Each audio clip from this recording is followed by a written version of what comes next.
One lazy day by the water-hole, the forest folk had gathered for a mid-morning snack. Suddenly a smiling rabbit strolled up the lane. He set down his bindle and opened up a pile of turnips, tea-berries, and teff. As he started to snack, the woodchuck asked where he was from. "I'm a hare who's been everywhere, old boy. I've swum in the Sing-a-Snook Sea. I've flown with flying squirrels from a tree. I've been just about anywhere that anywhere can be. Want a turnip?" He was soon regaling the crowd with one adventure after another. In the middle of an anecdote about the fearsome floods of Mortawachi Valley, a determined-looking turtle strode in.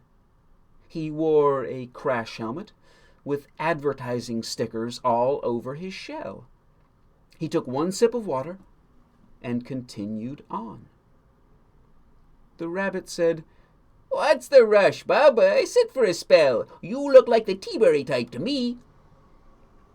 The turtle didn't turn his head, saying only, "I'm the best runner in the land, and I'm in training. Gotta fly, gotta run, no time for silly fun." The rabbit could barely keep a straight face. Wait, run that by me again. You're a runner? I think you've been in the sun. You're probably running a fever. Yes, if you don't get some water, I think you've made your end run." The turtle looked at him and said, "I'm the best runner I've ever met, and if you don't think so, it's you who's all wet." "Now, look here, Mr. Turtle." "That's tortoise to you, Mr. Bunny." "And that's hare to you, Mr. Tortoise. Oh, there might be a few birds here who could beat me, but on solid ground I've never been caught, and I've been chased by far more fleet-footed foes than you." "Oh, I suppose you might win a wimpy sprint, Mr. Hare, but at a serious run, I'll beat you every time."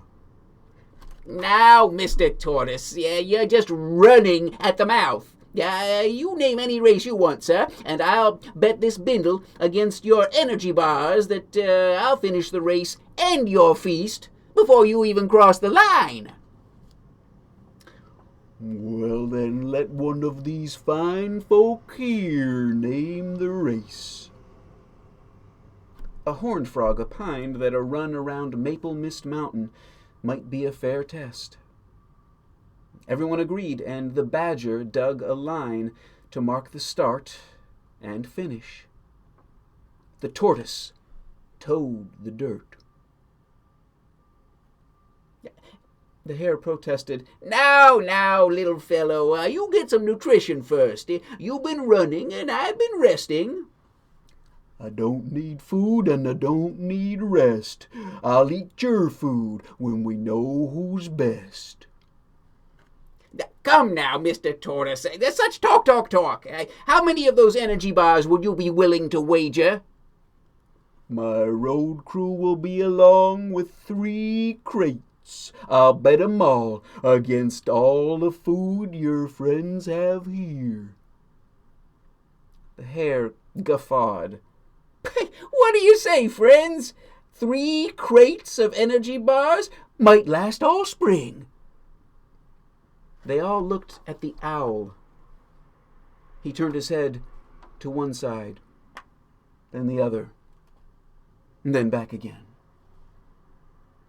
Finally, he tossed his snack to the ground and said, "Who wouldn't?" In a few moments there was a huge pile of food. The tortoise stood at the line, while the hare did stretching lunges. Soon the varied thrush gave a whistle, and off they ran. As they passed out of sight with the hare out ahead, a ring-tailed lemur cackled. "You big dopes." Everyone looked at her. "You deserve to lose, you yummies, you rummies. I never saw such a mishmash of maroons. I heard of these two. They've been fleecing forest folk out of their food for months. I had my suspicions when the bunny was so free with his food. And then when I saw the dry cleaning ads on that shell, I almost laughed up my lunch. A tortoise? And a hare? You dopes! It's just a rabbit and a turtle. A box turtle. You bunch of bean brains. I thought box turtles were tortoises, said the whippoorwill. Nah, they're just turtles. That's a turtle and a bunny right there. And if you think that bunny is going to get back here first, you don't deserve the air you're sucking.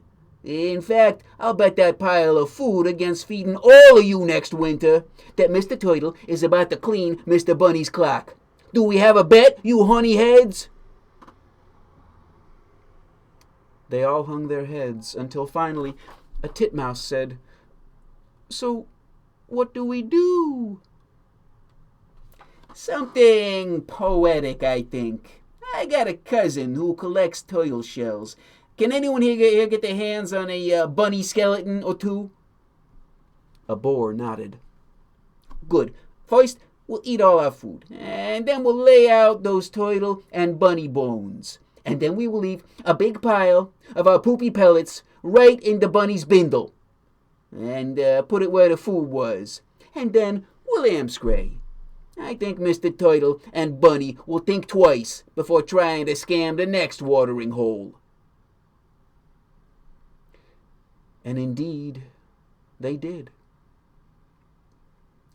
So call it sad or call it funny, but that's the story of the turtle and the bunny.